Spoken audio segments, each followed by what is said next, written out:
Hello and welcome to Talking Heads. My name is Danny De Lillo and we are here in the Actors Centre, London. A big thank you to New Filmmakers Los Angeles and Movie Maker magazine for partnering with us today. I know we're normally in Hollywood, but today we are here in London at the Actors Centre with the amazing Krupa Pattani, the fantastic TV star, theatre star and just a star in general. Krupa, great to have you here today. Thank you for having me. It's lovely to be here. I don't even know where to start, so I'm going to say, where did it all begin for you? Where did it all begin for me? Well, I remember watching Al Pacino in Scent of a Woman in my living room in Enfield growing up. I love the entire story and I love the film, but I loved Al Pacino in it.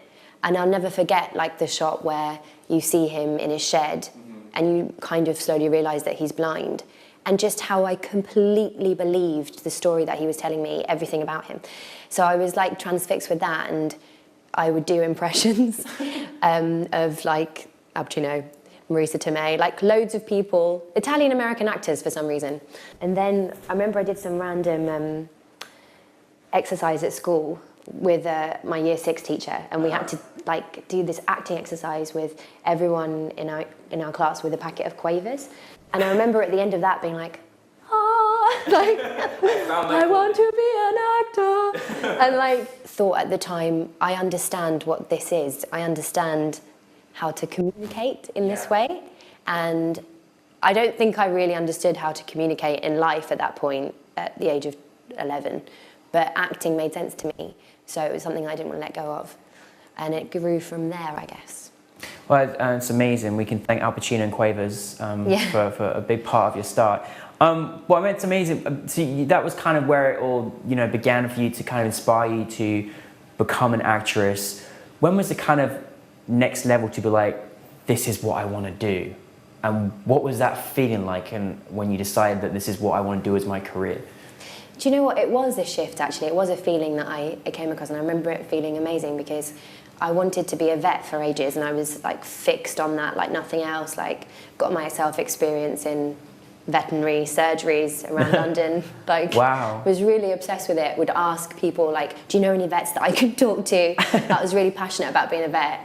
And then I realised that I wanted to be an actor. Like, actually, it must have been, I don't know when like I actually made the proper decision that that's what I wanted, but it must have been like in my teenage years. Yeah. And I remember just having a new goal and it being like, like the new path to be travelled, and that was it.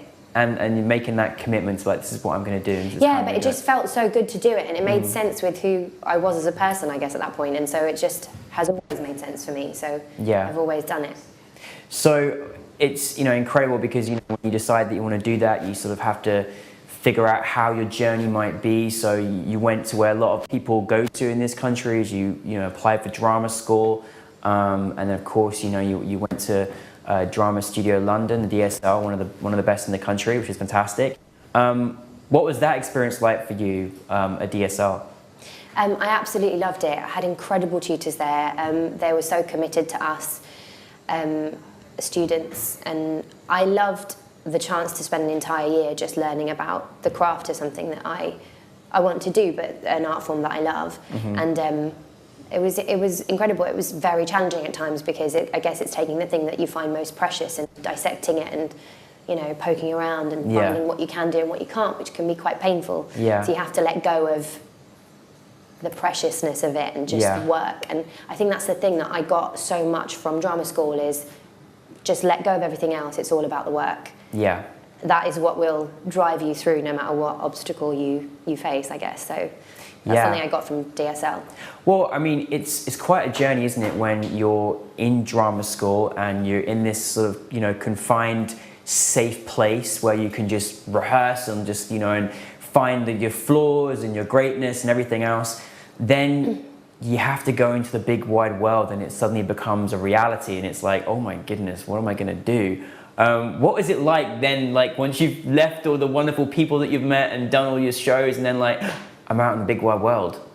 It was awful. It was like falling off the edge of a cliff because I was like in a play for a year. Like I had a postgraduate training, so I remember one of our tutors saying that you've been in a play for a year, you've been in a company for a year, it's going to feel very strange not being in this company anymore. And it was because all the dreams that I had carried, I just expected to obviously happen once how rude that they weren't happening straight after drama school. But it was the learning curve, and it was like just a renegotiation, navigating yourself again.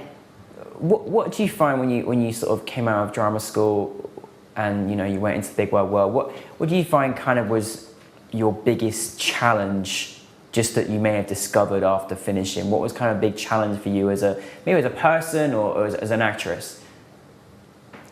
I think the biggest challenge that I faced the entire way through is just dealing with the fact of the idea that you may not work again after every job. And I never used to think that, but the older I get, the more I'm like, like doubt creeps in, and I'm like, well, maybe I won't work again. I mean, and you always do. I guess if you stay in the game and you persist, then you will always end up doing something, hopefully. But I think it's just learning to deal with the neuroses attached to any business that you're doing, because it's never changed. The business has always been the same. And from leaving drama school till now, you get up, you brush your teeth, you go to work, and you are a pleasant person, and you get on with it. It's everything else that comes in the way, I think I found challenging. It's just maintaining that. Dealing with life, and then dealing with life as an actor is... because I guess there's a lot of things to think about in order to find your journey. The path of light. The path of light. Well, I mean, you say about looking for the next job. I mean, you are an extraordinary worker, and you've worked really hard at your craft, and you've consistently worked in many different plays and television. It's amazing when you suddenly kind of move into an area where you start getting some sense of consistency after all the hard work, and you get one job and then another job comes. What was the kind of defining moment in your career where you suddenly felt like, I'm on that path right now, and I need to keep it going? Was that kind of a job that you felt that was a changing course for you as an actress? Yeah, there was a job I did with Grosvenor Park Open Air Theatre that are now called Story House in Chester. And it absolutely blew me away. It was the first time I played a lead in a play, and I played Viola in Twelfth Night. And she was very good, I saw it. Oh, thanks. That's so sweet that you came to see it. Thanks, Danny. But the entire experience blew me away, because everything just came together. And for me, it was a moment where I thought, I'm definitely doing the right thing. Everything makes sense. No matter what happens in my life, I know I'll always be doing this. Yeah. So it put me was like a confirmation for me that I was in the right place, doing the right thing. And from that you went on to also take part in one of the UK's most successful television shows that turned to stage, written by the late Victoria Wood, and starring in not only a play that was going across the country, but actually taking over a role of one of your idols that you watched growing up. What was that experience like, being in Dinner Ladies, the play? It was so much fun. I absolutely adored it. I guess I wanted to be an actor when I saw Al Pacino in Scent of a Woman, but I didn't know it was fully possible till I saw Shobna Gulati in Dinner Ladies, because it was the first role that I saw. She wasn't playing anything to do with her race. She just happened to be Asian, or she happened to be wherever she was from, and she was hilarious. And I loved her character in it as well. I feel like that is my inner character. She wonderful, beautiful character. So it was amazing to do that, to get the chance to do it. I couldn't believe it, and then to get to meet Shobna Gulati and to have chats with her was amazing too. So. And as I said, late Victoria Wood also was she came to see it as well, didn't she? And we did. And saw your show, and it's that was amazing. Wondrous writing, and again I saw this too, and she was absolutely fantastic. What can I say? It's Krupa Pattani, everybody. And you toured around, and it was a very successful tour as well, and then came back to perform in something completely different. In one of London's leading, most well-respected theatres, in the Soho Theatre. and then took on a two-hander about a subject that was very close to people's hearts here in the UK when it was happening. Tell us a bit more about that. Yeah, so Blood was a story of two star-crossed lovers who happened to be young, about 18, 19, from northeast England, happened to be Asian. And it was inspired, Imtiaz Hussain, the brilliant writer, it was inspired by the 2011 riots and I guess the myopic portrayal of young people in the media at the time. Yeah. And I think that angered Em, and she wanted to write about it and give those people a voice, because there were a lot of, I guess, characters, a lot of people that were young and voiceless in that time, but being represented in a very particular way in the media. And so the play was very much completely an incisive and human portrayal of two people trying to find themselves at the age of 19, 18, happened to be madly in love and happened to be going through all kinds of things to do with their lives, and which affects their negotiation of who they are as people. So basically it was about these two people getting to speak on a platform about what their lives are like.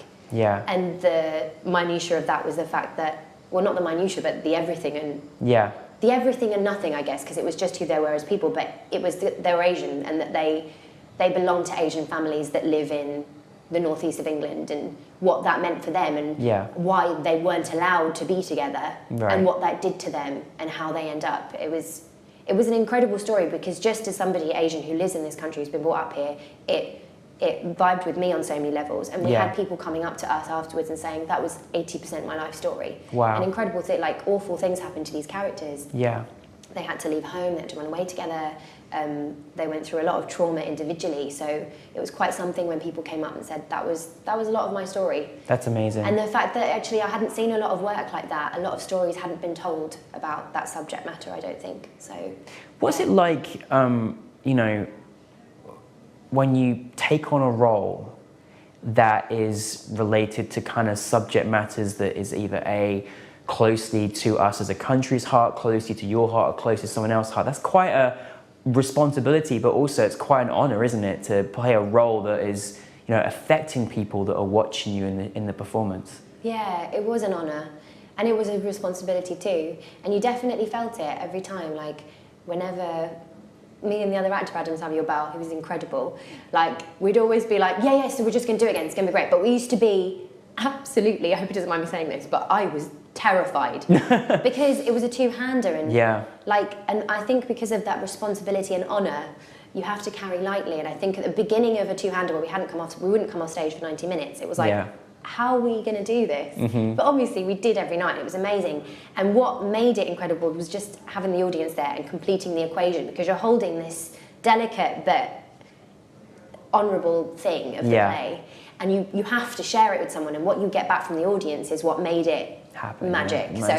So that just, that's amazing. It was incredible, because you felt, because you could, the way we told it was very much direct address, so you could see everybody in front of you. So you saw people from all over the country who might have been from wherever, like lots of different races. So for me, I don't know, I just felt like I was picking up what I thought maybe their lives were like or something. And that was informing, everything in the moment was informing what I was giving them as well. So it was great. Wow, it's truly amazing. Well, that was a fantastic play, and again, rave reviews, which was just wonderful. You did a fantastic job, and you know, moved on to, then you kind of moved a bit more into television, into, you know, being on Emmerdale, and then you've again cemented a fantastic role in the BBC primetime hit show Citizen Khan. That must have transformed your life, because not only now you've got a live audience from a play perspective, now you've got a live audience from a TV show perspective. How is that? What is this experience like? It's brilliant. It keeps you on your toes. It's amazing. It's so different actually doing a play, because you do have a live audience, so you get instant feedback, which is brilliant as an actor, because then you get the chance to do it again. So you get instant feedback in a take, because you have people watching it in that role as the audience, and then you get a chance to do it again, so you can change what you do a little bit, or like work it a little bit differently. And but you're doing it for the cameras. Right. So that was something that I had to keep reminding myself, because the audience is there, so your instinct is to play to the audience, but actually you just have to do what you're doing like this, and trust that the audience will get it. So it was really great learning for me, because crossing over from theatre to television, the line of the difference between theatre and television was just trusting that the audience is obviously always there, and that you don't have to play in the same way. The truth never changes, you have to act the truth, but for me it was like learning how to play a slightly different way. And like, what's it like? Because I think, you know, we all know that there's a lot of American TV sitcoms that kind of, you know, have these live audiences. But, you know, I mean, what's it like? I mean, do people forget their lines? Like, is there a moment of like, what am I doing next? Like, where's my cue? Like, and you've got a live audience and cameras there. Is that something you go through? Oh gosh, yeah. You know, there's always going to be room for like spontaneity and like mistakes, I guess. Yeah. But everyone's so on it, and everyone's amazing. And because it moves so quickly, sometimes you do get a hiccup and you're like, oh God, I don't know what's coming next. But because you're so well supported, you kind of just get on with it. And if the audience comes across you like, you know, forgetting your line or whatever, they kind of love it. So it's like, great. The trick is to not keep doing it. So like, you'll forget it once and be like, oh, that was really funny, and then get the giggles, and then 10 minutes later it's like, you've still got the giggles and everybody else has moved on. Yeah, because sometimes you see that. I always think it's very refreshing though, when you sort of see, you know, you look at it, watch it on the television, you kind of almost see some of the actors, and they can't help themselves because they're actually having fun. The audience do love it, and you can see how much fun the actors are having, and that's what really feeds it as well. Like, the fun that you have makes the show, I think, for me. Well, listen, there are so many people that want to be actors, and so many people that have so much talent. You know, you who've just, you know, worked extraordinarily hard. It's not always been easy though, has it? No. I think we just want to remind that it's not just a consistent journey of success. You have to work really hard and go for the ups and the downs as well, as an actress and as a person, you know? Completely. What kind of, you know, advice do you have for anyone that, you know, is thinking, wow, I see you on TV, I'd love to do what you do one day? What advice do you have anyone that would kind of love to follow you in your footsteps as an actress? I think it's just look after yourself and look after what you want. Because if you can look after that, then you'll be in good stead for whatever comes. And just persistence. Persistence. That's literally, I think, the only advice I could give, because I think it's different for everyone, and everyone's going to have a different way into it. But the one thing that keeps you going is staying in the game. So just stay in it, and if you want it, then keep doing it. If you don't, then do something else. But if you want it, then look after yourself, because it's one of the most rewarding jobs in the entire world. But you have to do it with your heart and soul if you're going to do it, I think. I think she's ready for a TED talk, actually. Now, you know, the Actors Centre, you know, has like 2,500 members. How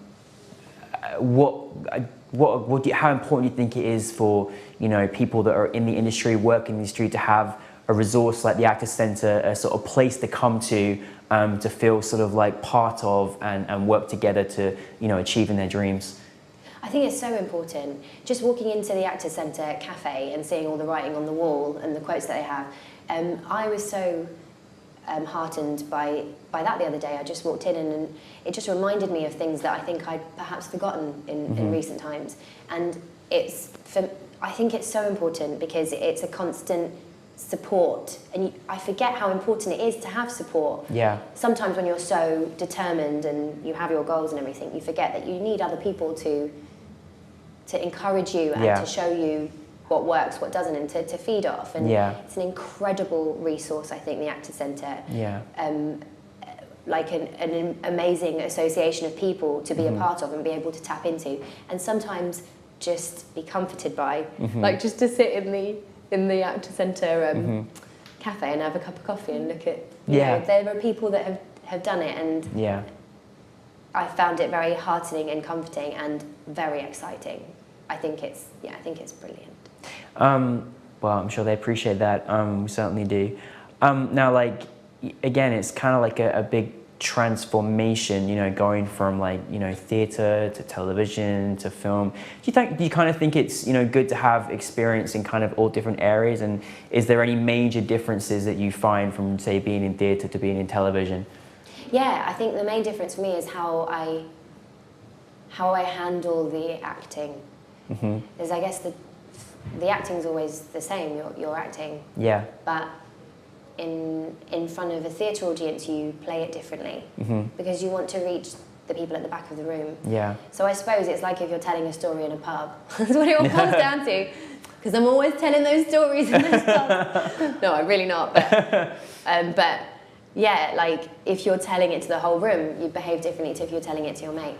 And it feels like when you're on film, you're just telling it to your friend. Whatever it is that's going on, you're just telling it to your friend. Whereas on stage, whatever's going on, you're telling it to your friend, but want the whole room to listen. Like you want the whole pub to know that you're having this conversation. I don't know. That's how I see it. No, it's ironic, isn't it, too? Because when we're like speaking now, on camera, and yet this is like goes around globally, and yet it just feels like there's two people sitting in a room. Yeah, of course. Yeah. So no, I completely appreciate that. Obviously you mentioned some of the people, acting influences that inspired you.